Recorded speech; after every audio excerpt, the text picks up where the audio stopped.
Welcome to Living in Beauty.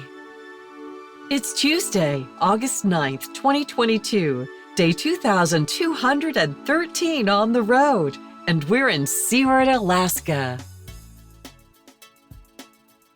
Transported by ferry across the Strait of Juan de Fuca from Port Angeles, we arrived to Inner Harbor within 90 minutes. While waiting in line at customs, I called my sister, Deborah, who reminded me that a coastal tour from San Diego to Victoria was her honeymoon trip with film star David Miller in 1975. Pardon me if it slipped my mind, but you do realize that was almost 50 years ago, I said. Then I asked her what we should do in Victoria. Ride the ferries to the islands, she suggested. Then, all pumped up for the usual Canada wave-through, we donned our masks as instructed and pulled up to the inspection kiosk. Why did Living in Beauty cross the Strait of Juan de Fuca?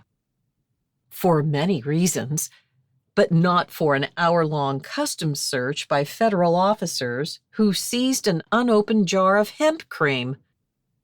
We studied the literature ahead, so the confiscation of our ointment is baffling. Why didn't they take our hemp soap? We have no idea.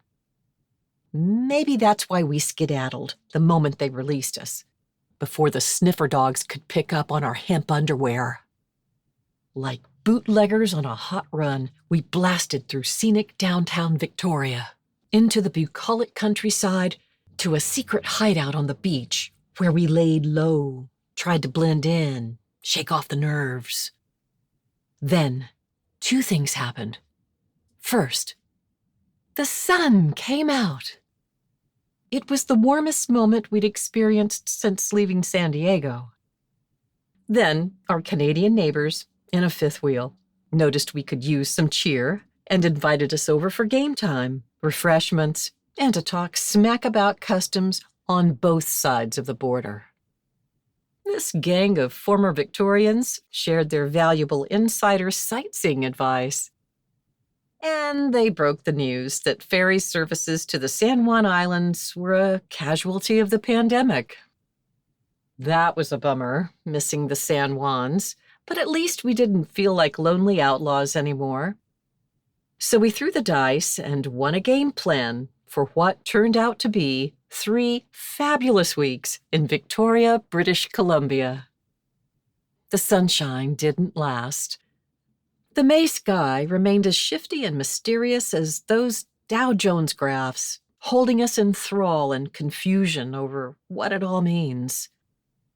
Every morning, we took our seat on the Eagle Bench to study the boxing match between spring and winter and try to predict the outcome for the day. All May long, winter held dominance, yet spring won a few impressive rounds.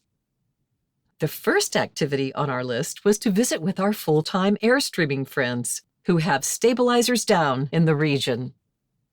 These inspiring women are proof that families can make a home on the road, even with children and careers. We are awed by their ingenuity, joy, and spirit of adventure. Encouraged by their good advice, Victoria began to open like a rose. The Galloping Goose, a 60-kilometer multi-use trail, offers some of the best scenery in British Columbia. Linking the small villages on an emerald green lane, this trail is a hallmark of the Vancouver Island bike-positive landscape. Wind chill was an issue. It made the low 60s feel like the low 40s, even in the sun.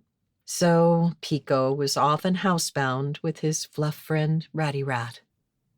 But finally, the wind took a break, and we explored dog-friendly Victoria. With so many places Pico is not allowed, we were overjoyed that Bouchard Gardens, a National Historic Site, welcomes dogs, even Chihuahuas. Best dog walk ever. The expansive grounds focused on spring color, drawing us closer and closer. into the miracle of spring. Gelato in the Italian garden topped off Pico's big day at Bouchard. But rain or shine, dogs are forbidden in Crederick Castle. After our visit, we were amazed the doors were open to the likes of us, notorious hemp smugglers that we are. What's that Groucho Marx quote? I don't want to belong to any club that would accept me as a member. Yeah, we had that syndrome. Now, we'd been on dusty old castle tours before, but we realized we'd misjudged this tour when we passed through a shoe-scraping station with staff oversight. Crederick Castle is almost too much to absorb in a single visit. Jim, a purveyor of fine wood craftsmanship, was speechless, cornered by maximum sensory overload. We gawked up, we gawked down, we gawked all around at the furnishings, the Hudson River School art, the textiles, metal, and glasswork. It's always fascinating to learn about the architect and the occupants, about their successes and failures, values and contradictions. The servants' quarters, kitchen, and maintenance equipment offered insight into the daily lives of our ancestors. Crederick Castle is the finest restoration project we've ever seen. Lingering is encouraged. We never felt rushed. And the experience renewed our sense of good fortune. To us, Beauty, our Airstream trailer, is the ideal home. With almost a century of proven craftsmanship and luxurious details in her silvery bones, she has a history of occupants before us, and other occupants will someday follow. A Romanesque castle, or their modern equivalent, the superyacht, can't compete with the sustainability or wide-ranging mobility of the Airstream trailer. If an emergency arises, Beauty is fully outfitted with our gear, and we can hitch up and move within 15 to 30 minutes, just like any modern home should be able to do these days. What? Our neighbors also told us about a charming English garden on the grounds of Government House, which has the appearance of a gated private estate. This tranquil garden is without fanfare or billboards, free and open to the public. Other than a few deer, we were alone, strolling about the garden that cold, wet, and gray morning. Government House is an ideal location to begin a busy day in the city. As we began to feel the glow of fully endowed Victorians, we moved on to Parliament of Victoria. The parliamentary dining room is another pro tip from our neighbors at the beach. Yes, even seniors slathered in hemp cream are welcome to dine at the table of the Legislative Assembly of British Columbia. Jim called in advance for entrance. The word is, you won't get a better meal and service for the price anywhere in Victoria. After lunch, we watched a short session of the legislature as they discussed a vehicular issue. Then we toured these impressive halls of justice. I even indulged in a bit of uncharacteristic shopping at the parliamentary gift shop, purchasing the official tartan of British Columbia for my sister and brother-in-law in honor of their honeymoon here in 1975.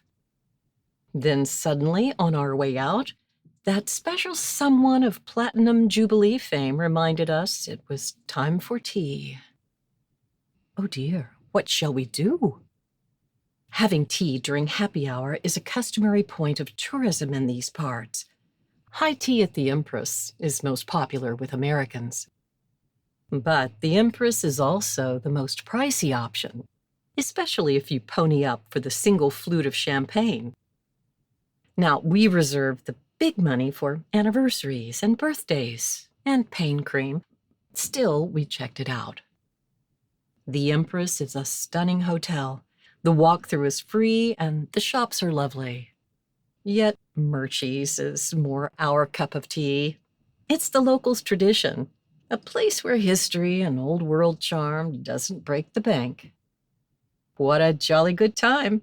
And all for under $20. Hey, Queen, thanks for the tip. Oh dear, is it happy hour already? 6 Mile Pub. What a treat. This old roadhouse is a 100-year-old landmark. Still beautiful. This old establishment was once the busy hub of a successful rum-running enterprise.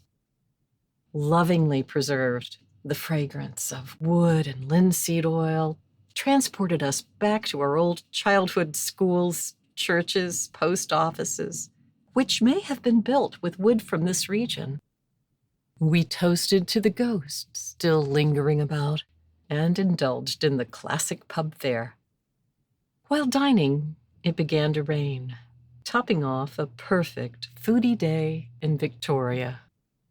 As the rain continued for days, we discovered the outdoors indoors at the Victoria Butterfly Gardens. Here, the environmental message is centered on the power of the small things. Zillions of tiny entities living in the shadows keep the ecosystem in balance. These alien creatures are our essential workers, our benefactors, our real-life fairy godmothers. Madeleine L'Engle said, "Some things have to be believed to be seen." Our awareness of these creatures' existence only benefits their survival, and ours, if we understand the bridge that spans our separate worlds. Feeding, mating, and hatching offspring must be accomplished in the shadows. Respect that distance, that separation, and preserve the connection. My chosen cafe, just 5 minutes from the beach, served as our getaway, a place to give Jim a break from cooking dinner. But there is no shortage of cozy pubs and seaside places to have tea and scones or a bite and a beer in Victoria. You can always paddle it off when the sun comes out. Victoria is a city in balance. It's organized, but not too. Proper, but not too. Relaxed, but not too. It's an authentic city that openly strives for perfection. If Victoria has flaws, it's only evidence that shooting for the moon is tough work. Improvement is what humans do best. Take it from us. Sure, we started out on the wrong side of the law, but hey, we're reformed now. In Victoria, very little seems to spiral out of control. For that kind of fun, you gotta get out of town. About 20 minutes north, on a beautiful old cattle trail, Malahat Drive, named for the Malahat Nation who got here first, you'll come to Malahat Skywalk. Our sensory experience began at the Skywalk Cafe, followed by a soothing walk through the arbutus trees, which lead to the Spiral Tower. An extravagant building for the singular purpose of amusement is called a folly, but in this example, it is also for education and enlightenment, so I call it a brainstorm. This fantastic, conical, twisting walkway looks like a giant slinky being prepared for launch across the inlet. Every part of this experience is pure joy, right up to the big letdown, a 20-meter-long slide that triggered Jim's need for speed. The Skywalk wrapped up 3 memorable weeks in Victoria. On a frosty morning in late May, the last official week of spring, we pulled out of Vancouver wearing 3 layers of clothing. Heading north toward Whistler, British Columbia, we watched for ice, falling rocks, bear, moose, elk, rock sheep, and deer, all while keeping an eye on our tail for revenuers. Thank you for joining us at Living in Beauty. If you like this post and want to be notified when a new one is released, Please enter your email address and click that follow button at the bottom of this page. For more info, check out our travel maps and facts. Okay, that's it for now.